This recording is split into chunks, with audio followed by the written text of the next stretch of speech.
My name is Brooke. I built my business from scratch when I was 26. I didn't inherit anything. I didn't get help. I didn't have investors. I worked 3 jobs at once, slept on floors, packed orders at midnight, coded my own website, ate cereal every night, and built a skincare e-commerce store that exploded faster than I ever imagined. By 29, I had a warehouse, a fulfillment partnership, and I was finally making enough to breathe. For the first time in my life, I felt like I actually earned a future with my own hands, not from begging, not from being chosen, not from waiting for family crumbs. And that's exactly when my parents started to fear me. Not because I failed, because I no longer needed them. Please subscribe to our channel and tell us in comments from where are you watching this video. My sister Jenna was always their favorite. She was the image child, the one they bragged about everywhere. She quit everything she ever tried, but Mom always framed it as pivoting to discover her calling. Meanwhile, if I failed one thing in my childhood, they treated me like I was defective. So when my business took off, my success didn't elevate our family. It threatened their hierarchy. They weren't proud. They were threatened. The shift began subtle. Little sarcasm at family dinners. Comments like, "You're getting a little full of yourself now with money. Don't forget who raised you. You need grounding. This can get to your head." They were preparing mentally to justify taking something from me. Then the real sabotage started. My mom started telling relatives that she was worried about me, that I was obsessive, that I was working myself into breakdown pattern, that I was emotionally unstable from stress.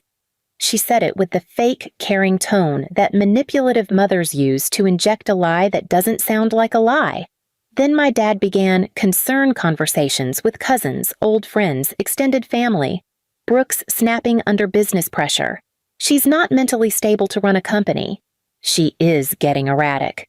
I noticed people were suddenly speaking slowly to me on calls, like I was fragile, like I was breakable. I didn't know why yet. Then one afternoon, I walked into my warehouse and my assistant manager pulled me aside. "Your parents contacted the head shipping partner and told them you were mentally unfit to continue making stable business decisions." My stomach flipped. "Why would they even do that?" I whispered. "They told them you asked them to step in. They said you wanted them to secure control temporarily because you were having breakdown episodes." I froze. Because that was not confusion. That was intentional smear setup. 2 days later, Mom and Dad sat me down in my own living room, bold like they owned the air. "Brooke," Mom said gently like she was comforting a cartoon toddler, "we know the business is too big for you now. You're overwhelmed. Let us take care of the operations for you. We will protect you." Dad nodded slow like he was a doctor delivering a clinical diagnosis. "You're not thinking clearly lately. You need time to rest mentally." I stared at them blankly. "Who told you that?" I asked. They exchanged a look. "We know you're struggling. Everyone sees it," Dad replied. Then Mom dropped the next bomb like it was casual. "We already talked to the board of advisors you picked early on. They agreed Jenna should step in as interim CEO while you take a mental break." Jenna walked into my house right then. Smug, smiling, twirling her hair. She didn't build one brick of this company. Yet she walked in like she was entitled to inherit it. She sat on the edge of the sofa and tilted her head. "It'll be easier if you don't fight this. You're not well, Brooke. Let us help you before you destroy what you built." I felt nausea rise in my throat because this wasn't just a betrayal. This was a hostile takeover disguised as mental health rescue. I suddenly realized every rumor they were spreading, every whisper, every concerned tone, was part of a plan to gaslight me into surrendering ownership. My own parents chose my sister to replace me, not because she earned it, but because it fit their fantasy hierarchy. They wanted to own the thing I built. They wanted me to be grateful they stole it. I didn't cry in front of them. I didn't yell. I didn't argue. I just stared at them all sitting there, rewriting my identity into a liability, so they could hold the throne, because in that moment, I wasn't their daughter anymore. I was just a tool they wanted to harvest until it fed their status. So I stood up. walked toward my office desk, and quietly opened a drawer. Not emotional, not dramatic, just calculating. Because if this was the game they wanted to play, I was going to play back. And this time, I wasn't fighting alone. I had already made friends in places they didn't even know existed. I drove straight to my office that night, and I didn't tell a single person what happened. I didn't text my parents. I didn't respond to Jenna's fake little check-in message, and I didn't defend myself to anyone they poisoned behind my back. I needed silence to think strategically, the kind of silence where dangerous people make very smart decisions. I sat in my office with the lights off, only the glow of the computer monitors reflecting off the glass wall.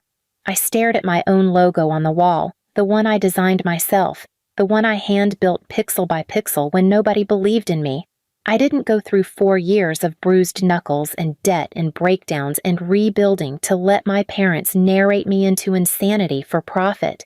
I pulled every file, every contract copy, every clause, every early-stage shareholder agreement, every NDA, every partner ever signed with me. My parents thought I was just emotional. What they forgot was that I was also precise. They didn't know I quietly documented everything for years because deep down I always knew they'd try to control me eventually. The next morning I met with my corporate lawyer. This lawyer didn't know my parents existed. I never let my business and my family intersect. I slid a stack of printouts across the table and told her everything line by line, without crying, without dramatics, without giving any manipulation angle. She stared at me and said one sentence. "Brooke, they cannot legally remove you. They have no authority. You are the only majority shareholder." Meaning, they couldn't take my company. They couldn't install Jenna legally. They only had power if I emotionally surrendered to their narrative. I finally exhaled. Next step, I had to see how far their smear had gone. I scheduled private meetings with each of my advisory board members. Not group, one by one. Every single one told me the exact same thing. Your parents made it sound like you begged them to take over because you were losing control emotionally, and every single one looked visibly stunned when I calmly, clearly, and confidently laid out exact, verifiable timeline evidence that everything was fabricated. Their faces changed. The pity shifted into alarm. My parents didn't just gossip. They manipulated business infrastructure with deliberate malicious intent. And them pushing Jenna into CEO role? That was premeditated corporate hijack. This wasn't family drama anymore. They crossed into theft attempt territory. By the end of those meetings, every member of my advisory board was back on my side and furious at how they were weaponized. That night, I got an email from my mom. "You are making this harder than it needs to be. Sign the transfer papers and let your family take care of what you cannot handle." Then Jenna followed with, "Brooke, when the transfer is official, I'll make sure you get a director role. You'll still be part of things. You just can't be in charge. You aren't good at leading. Accept that." They wanted me small. They needed me small. Because if I wasn't small, their entire identity structure collapsed. That night, I stared at both messages. But for the first time in my entire life, their words didn't cut. They didn't even bruise. They just sounded pathetic. I didn't respond. Instead, I called my lawyer again, and we spent the next 3 hours preparing something that would ensure they never got near my business again, even socially, even symbolically. This wasn't revenge yet. This was preparing the ground for revenge, because they tried to destroy my life for power. So I was going to take something real back from them, something money and lies couldn't repair, something they never expected I could touch. I did not scream. I did not cry. I moved. Like a woman who had spent years practicing patience until it hardened into a weapon. The lawyer and I worked all night. We rewrote bylaws, not with drama, but with surgical precision. We created a binding voting trust for founders' shares, an instrument that gave me decisive voting control while protecting the company from impulsive outside influence. We inserted clear clauses that required multi-party authorization for any executive replacement or transfer of controlling interest. We tightened signature requirements on banking, shipping, and vendor changes so no single call from worried parents could flip the business on a whim. Every change had a paper trail. Every change had a timestamp. Everything was airtight and deliberate. The next morning, I called the board into an emergency meeting. In person, not a group email. I asked them to come to my office and look me in the eyes. No one from my family was invited because invitations were not their right. They were my decision. One by one they filed in, advisors I'd recruited in scrappy early days, the warehouse manager who'd stuck with me through broken forklifts and 2 a.m. orders, the designer who'd drawn my original logo on a napkin. They watched me hand a thick folder to each of them, copies of the calls, the emails, the voicemail transcripts, the dates Mom and Dad had reached out to partners, and the literal timeline showing my parents' attempts to insert Jenna into leadership. I didn't want this to be a fight, I said to them plainly, but if they try to steal what we built, I will not stand aside. They read the documents in silence. The pity vanished from their faces and was replaced by old loyalty, the kind you earn when you build something together in trenches. We voted. We signed the new trust agreements. We updated the operational controls. And then, because I was not naive about how ruthless my parents could be, I executed the contingency plan I'd quietly prepared months earlier. I granted emergency cosign authority to 3 longtime senior employees and to the fulfillment partner who kept our promises during holiday chaos, plus a corporate safeguard that required any leadership change to be ratified by a 2/3 board majority. That meant even if my parents somehow convinced one naive advisor, they could not override a board of people who actually worked for the company. When Mom called the fulfillment partner pretending concern, he politely redirected her to legal. When Dad tried the patronage route with a supplier, the supplier forwarded the message to corporate compliance. Their calls bounced off the new structure like pebbles against a locked door. But I didn't stop there. I quietly accelerated an employee stock option plan and allocated it to the team that had been with me since the warehouse nights. It was not charity, it was alignment. It made them official stakeholders, not just workers, and it created cultural ownership where my family's takeover fantasy could not take root. Those options vested on a schedule and required board consent for any transfer. They weren't flashy, they were permanent. Jenna came to the office that afternoon in high heels and a borrowed air of entitlement, expecting to be ushered into a brand new CEO office with my logo on the door and my assistants folded into her schedule. She walked into a conference room and faced a wall of people who had built the company with blood and who had defended it with loyalty. "Your mother called me and said I should take over," she began, voice a practiced combination of sweetness and threat. I shut the laptop and looked at her like she was a stranger. "You did not build this," I said. "You have no operational experience here. You have no support from the people who run this company, and your presence here is not a courtesy." The room was still. The co-founders exchanged silent nods. The senior warehouse manager glanced at Jenna like someone who'd seen a con in action before. Within 48 hours, Jenna's interim CEO narrative evaporated. The board issued a formal notice.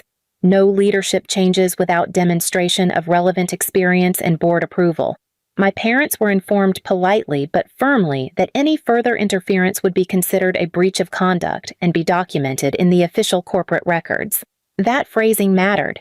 They had no legal lever, no sympathetic board member left, and nowhere credible to go.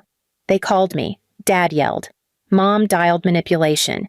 They threatened family reputations. They threatened to take it to court, a phrase they used often as if legal chaos would scare me. I let them make their threats in their own time while the company continued to ship orders, while emails were answered, while new product samples were approved. The business did not crumble because I was not fragile. It stood because everyone who mattered had their heads down doing the work. Then came the final blow. The part they never expected because their arrogance assumed I could only fight with emotion. I invited several of the top partners, including an earlier investor who'd believed in me when I had nothing, to a private planning retreat under the guise of roadmap strategy. We met on a Friday. Over coffee, I told them exactly what had happened and showed them the timeline. They were furious, not because I asked for revenge, because someone had tried to weaponize a business against its founder for personal gain. Within a week, 2 prominent suppliers, the ones my parents had once bragged about knowing personally, reached out to the board to confirm policies. They reaffirmed contracts directly with the company under the new governance terms we'd set. No more backdoor deals. No more phone calls pretending to be help. My parents' network, which had always been their power, simply closed. Word of the attempted takeover stayed quiet among the professional partners because we handled it with documentation and governance, not with social media spectacle. The difference was critical. It prevented the kind of sensational viral exposure you'd see in a drama, but it also prevented those partners from being pressured into taking sides publicly. They stayed neutral, loyal to the company, and that suffocated any avenue my parents had hoped to use. They grew desperate. Mom called me from a blocked number pleading. Dad tried to turn distant cousins against me by implying I'd become unreasonable, but the cousins now had contracts with my company and didn't want to risk business relationships. The more they tried, the thinner their influence appeared. The final image I will never forget is my mother standing in my driveway the next week, eyes wet but not with concern, with calculation and disbelief, as she watched me load a box of new product labels into my car, laughing softly with the fulfillment manager about a shipping detail. She mouthed something I couldn't read. Then she left. They did not get my company. They did not take my control. They did not install Jenna as CEO. Instead, what I did was structural, practical, and irreversible in the places that mattered: operational control, board loyalty, partner contracts, and cultural ownership by the people who actually built the brand. It wasn't poetic. It wasn't loud. It was rock-solid bureaucracy and alignment, the tools of business that my parents had never learned to fear because they only ever tried to wield social leverage and family pressure.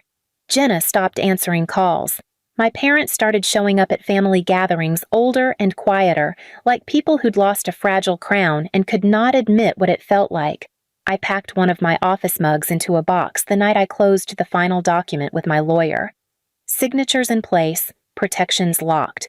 I sat at my desk, and for the first time in years, the wheels under me felt stable enough to build on again. They taught people to believe I was fragile. They taught other people to believe they could cash in on my breakdown. I taught them that a woman who builds with her own hands will defend what she built, not with noise or scandal, but with method, and that sometimes the most devastating revenge is simply making sure no one can ever take what you made away from you again. Please subscribe to our channel and tell us in comments from where are you watching this video.